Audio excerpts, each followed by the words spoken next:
assemblées et sur nos ronds-points. À Alès, comme partout en France, nous avons décidé en assemblée d'appeler à la grève générale et reconductible dès aujourd'hui, en partenariat avec les syndicats. Nous savons que c'est difficile à organiser. C'est pourquoi nous appelons à former des comités sur les lieux de travail, d'études et partout ailleurs pour que cette grève puisse être construite à la base et durablement par les grévistes eux-mêmes. Organisons des actions communes entre grévistes et gilets jaunes afin de mettre à mal le système capitaliste qui nous a servi. Nous savons que nous ne gagnerons rien en restant passifs. Madame Doral, devant le camion, s'il vous plaît. Ce 5 février à Alès, capitale des Cévennes, dans le Gard, 1350 à 1500 manifestants se sont rassemblés place de la mairie pour manifester dans le centre-ville. Et on fait la chasse aux demandeurs d'emploi.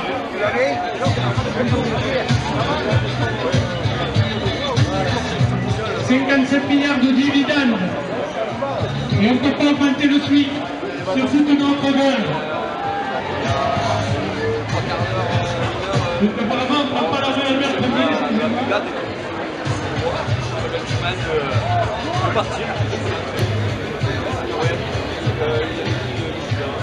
Sur les coups de 11 h, il a été décidé communément par les syndicats, les manifestants présents, les gilets jaunes aussi qui représentaient ceux qui bloquaient les ronds-points qui étaient sur la rocade de la ville, de converger le plus rapidement possible vers la rocade, vers les points de blocage, car les gardes mobiles avaient commencé à charger, à gazer et à arrêter certains gilets jaunes qui tenaient ces barrages.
Peu après-midi, le cortège syndical arrive enfin sur le rond-point d'où s'étaient fait évacuer les gilets jaunes quelques heures plus tôt. Très vite, l'enthousiasme fait place à la colère.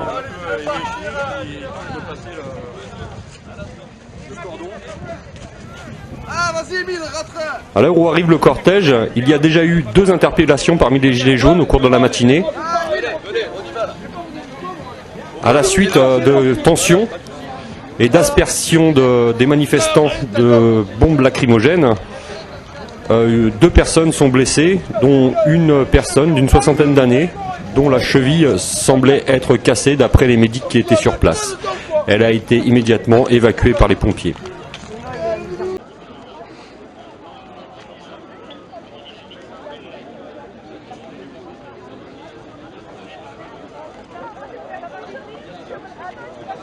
A priori, là où nous étions positionnés au départ, donc avec des gilets jaunes, des syndicalistes, d'autres personnes sont parties de là et arrivent par un autre accès sur le rond-point où sont déployées les forces de l'ordre. Mais là,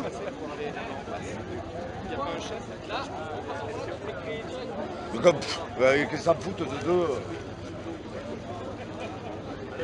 Et 1h10 environ. Et donc une sorte de mouvement de prise en tenaille qui est en train de s'opérer. Voilà.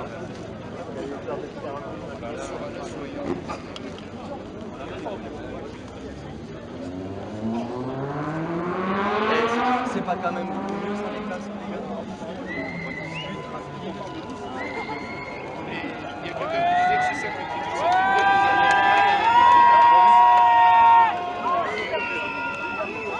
On n'est pas là pour vous taper dessus.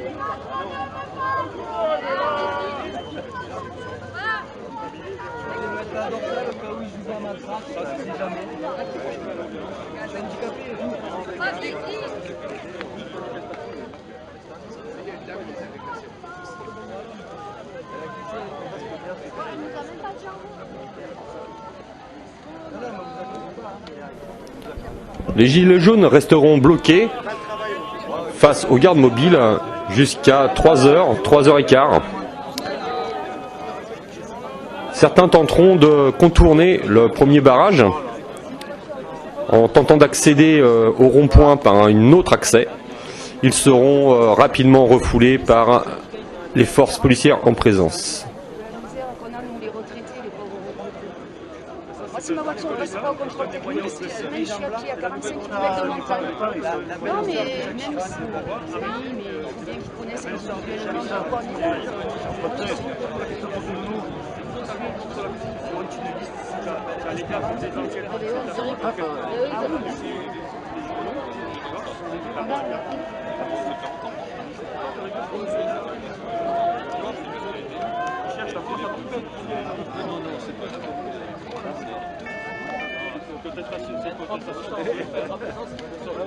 Les autres n'ont pas eu.